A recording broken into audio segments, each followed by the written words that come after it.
Self-Scout Week is underway for Ohio State, and that means plenty of personnel conversation for the Buckeyes. No opponent on Saturday, but Ryan Day, Matt Patricia, and Brian Hartline talking on a Tuesday in the Woody Hayes Athletic Center. So it's a perfect time for some snap judgments. He's Jeremy Birmingham. I'm Austin Ward.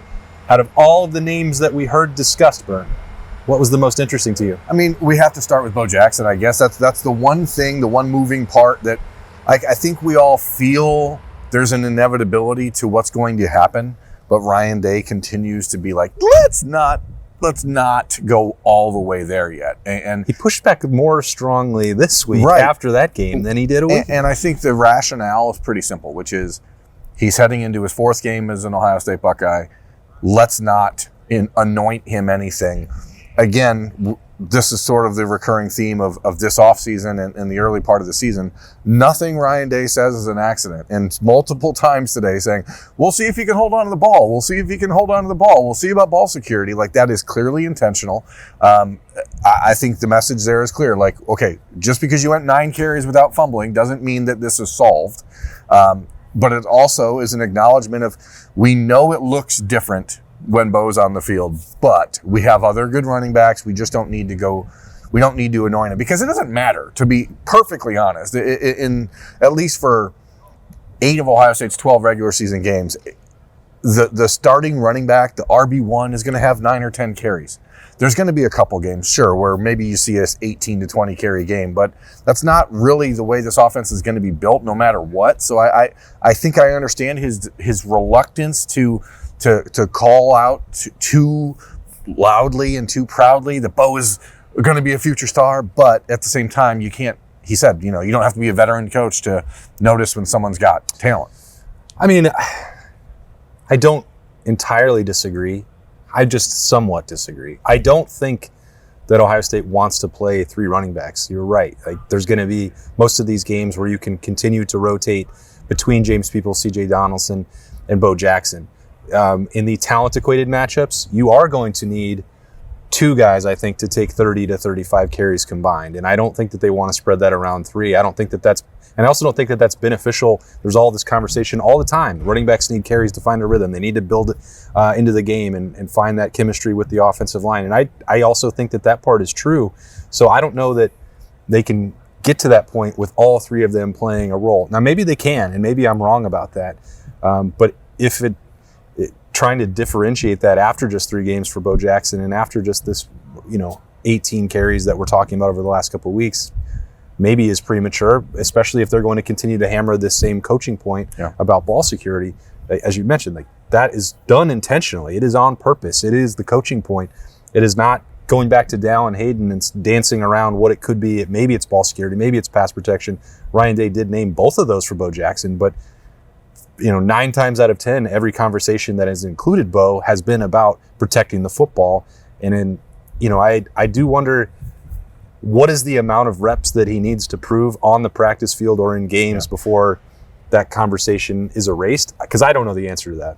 I don't know either. And this is snap judgments. This isn't like research judgments, but I don't know how many times a year ago Quinshon Judkins had more than 15 carries in a game. Travion Henderson was averaging like 10 carries a game last year, maybe 11. This is not, even last year, a team that was built on the run and predicated on being more run first than any Ryan Day team since 2019. Like, that was not, well, one guy's going to get 25 carries. Like, that's not how this is going to go. So whether it's 2 guys, whether it's James Peoples and Bo Jackson, or C.J. Donaldson and James Peoples, or C.J. Donaldson and Bo Jackson, or like, it doesn't really matter. Like, that guy is going to get 12 to 15 carries a week. And if Bo Jackson's that guy, I think it's obviously telling of what they think about him, but it's also not going to be like, well, now we're going to give him the ball 30 times and this is the RB1 and no one else can touch the football. Like, this is still an offense that's going to be built around what is best week to week. And that, to me, like, is kind of the takeaway from today's entire press conference, listening to Ryan Day, listening to Matt Patricia, listening to Brian Hartline. I don't think I've ever seen an Ohio State team that was more amorphous than this one. Like, it is Ryan Day talk, well, this week we might do this week we might do this. Brian Hartline saying, well, we might throw the ball to Brandon Hartline or Brandon Innes this week. Next week we might not. It's going to go week to week. We don't know. And then obviously we've seen that with Matt Patricia. And I think that it's an interesting realization or evolution of the sport, but you don't have to be one thing all the time. You don't have to be a 4-down team. Like, it makes you easier to stop if you are. You can do anything you want when you have 90 players on your roster. And that's I asked Matt Patricia, and I wonder if we see down the road, like basically Ohio State having 3 different defenses. Like, here's our 3-4, here's our 4-3, here's our, like. I feel like we've already seen. Yeah, but no one's done that before. Like, they've just been content going, well, we got 4 down, and this is the way it has to go. We have to play 3 linebacker, and like, why? Like, you get the pick of the litter around the country of the best players in the nation, and why not just every week say, okay, well, this team can't stop the run, so guess what? We're going to run the ball this week. This team can't cover anybody. So I think it's a real beautiful evolution of Ohio State football. I didn't think that we'd be talking about that, but that is the NFL mentality and in a very Belichickian philosophy. So it's not a surprise to me that, and we talked about that for the last 8 months, that could be what Matt Patricia would do with the personnel here. But, Brian Hartline also spent a long period of time in the NFL. Ryan Day certainly has a background and spent time, working with Chip Kelly at that level. Loving the Patriots. So, it doesn't come as some massive surprise to me that is happening. It's just that it's unusual to see that for a college team. Yeah. Well, because most teams around the country don't have the collection of talent that Ohio State can amass. And so, I think what you're seeing is a flexibility from the coaches that, one thing that generally happens when you get to this level of success as a coach is that you're pretty stubborn. And I don't know, last year we saw Ryan Day give up the reins to Chip Kelly, and we saw how it benefited him. We're seeing now, I think that in that personality, that mindset permeate the entire staff. Like, even I wanted to ask Brian Hartline straight up, dog. Yo, straight up.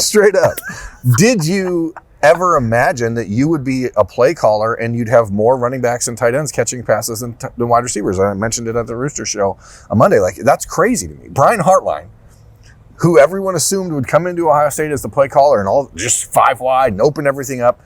They had more players targeted in the running. Well, there were 18 targets for Jeremiah and Carnell. That's a lot. I'm saying. But the fact that they were like, we got 3 running backs, 3 tight ends, and they, I'm surprised Nate Roberts didn't get a target on Saturday night. But like, it's a very interesting coaching staff right now that seems very comfortable being willing to move parts around, and that's not always been the case, and has not been the case at Ohio State on defense for years. Even in the Jim Knowles era, the safety-driven defense, which was a decided shift from what it had been prior, there was not a lot of moving parts. Like, you had the guys, and that started last year, but it seems like it's really taken off. Yeah, I mean, and I feel like that has opened up this conversation about Brandon Ennis not having a target, not having a catch on Saturday against Ohio. In the moment, to me, it didn't feel like a big deal. I answered a question of the day at Letterman Row about that on Monday. It came up multiple times for Brian Hartline and Ryan Day on Tuesday. I chalked that up as some of the week-to-week versatility of the game plan, and then there was one design touchdown for Brandon Ennis for sure. There have been other opportunities where he has run free in the first couple of weeks, and it just hasn't happened. I'm not really of the mindset that there is something wrong with Brandon Ennis right now, but just one football. How do you? And I mean, maybe you don't throw it 18 times to Carnell Tate. Yeah, but then what's? Yeah, but then okay. Well, let's pretend like there's a different conversation then, and it went from 15 combined targets for Jeremiah and Carnell to 13 between the two of them to get 5 for Brandon Ennis and make it even, and just like, then we'd be saying, why aren't you throwing it to Jeremiah more? Yeah, and we also saw, I mean, it's been 10 years since the 2015 debacle of the offense where they intentionally forced the ball to guys over and over. And we have to get this guy the ball. We have to get this guy the ball. Jeremiah Smith gets 11 targets because Jeremiah Smith is open all the time.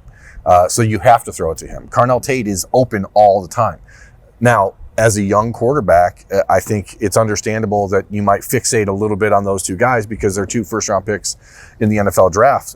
So you are like, hey, why would I throw it to anybody else? But that's just going to come with the evolution of Brandon Ennis. And Brian Hartline asked again about the run game and about his autonomy as the play caller.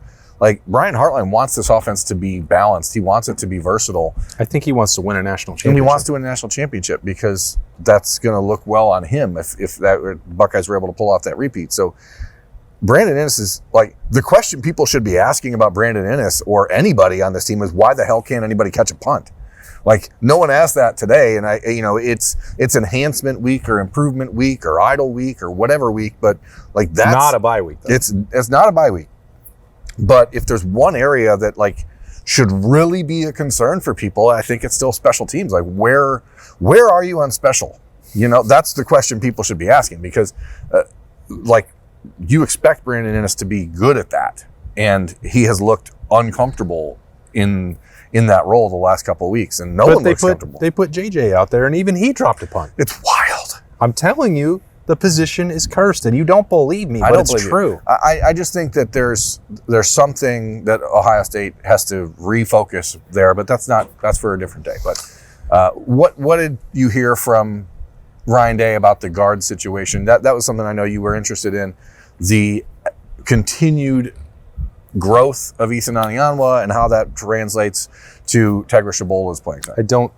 I felt like he wasn't ready to commit to either approach moving forward, and I can certainly understand why. And I think I can entertain the idea that they're both going to continue to rotate throughout the year. Ryan Day's reaction to that was that after Tegra went back in the game, he got that chance in the second half that he felt like he played better. The penalties were in the first half. The benching was in the second quarter there.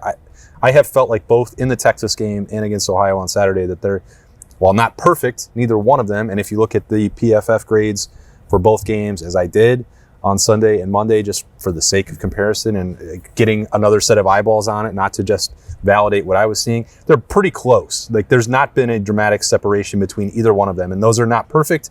And I'm going to take the coaching staff's evaluation and word for it over anybody else. They felt like Tegra went back out there and performed better. So maybe we're not likely to see a dramatic change, but the leash feels like it's getting shorter, and the opportunity is going to exist for Ethan Oniyanwa to continue to get opportunities, I think. Now, maybe as you go on the road for the first time, you're not going to want to disrupt that significantly. It's going to be loud. They're going to have to work. Ohio State is preparing already as if they're going to have to go on a silent count in Husky Stadium. So, putting another face out there and establishing a different silent count and continuity with that offensive line, I can imagine why they wouldn't want to do that. But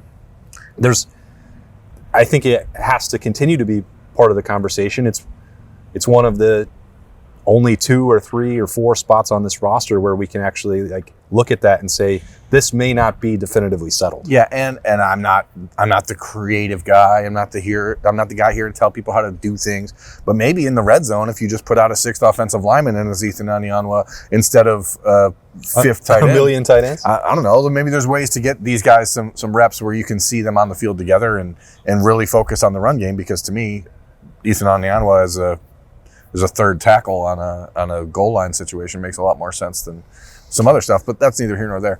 But that wasn't even, to me, that wasn't even the issue on Saturday. No, it's not. But I think that, to your point though, that there's been inconsistency with Tegra Shabola last year to this year. It's not like we've seen a tremendous leap in his game from last year to this year. He was the guy that on the sack interception for Julian Sayin in the 4th quarter, that was on Tegra. I mean, it's not like it's been perfectly clean, but it's not been perfectly clean for anybody else either.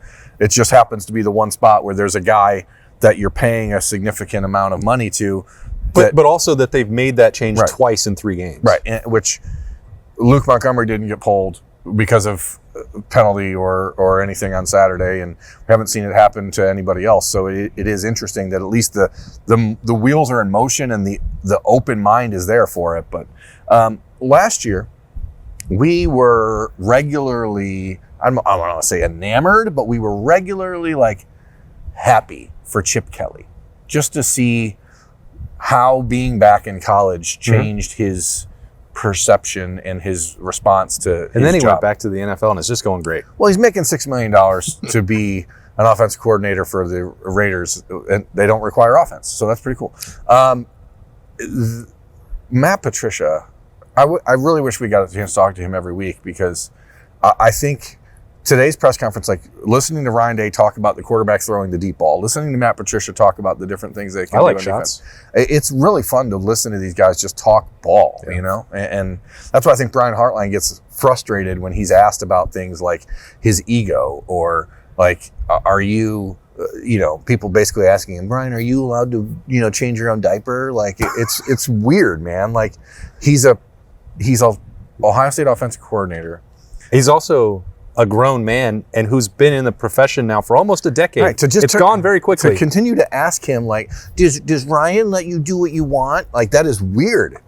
Like, they're all working on the same coaching staff. They're all trying to formulate a game plan. And if you've had one conversation with Brian Hartline, if he disagrees with something, he is going to say it.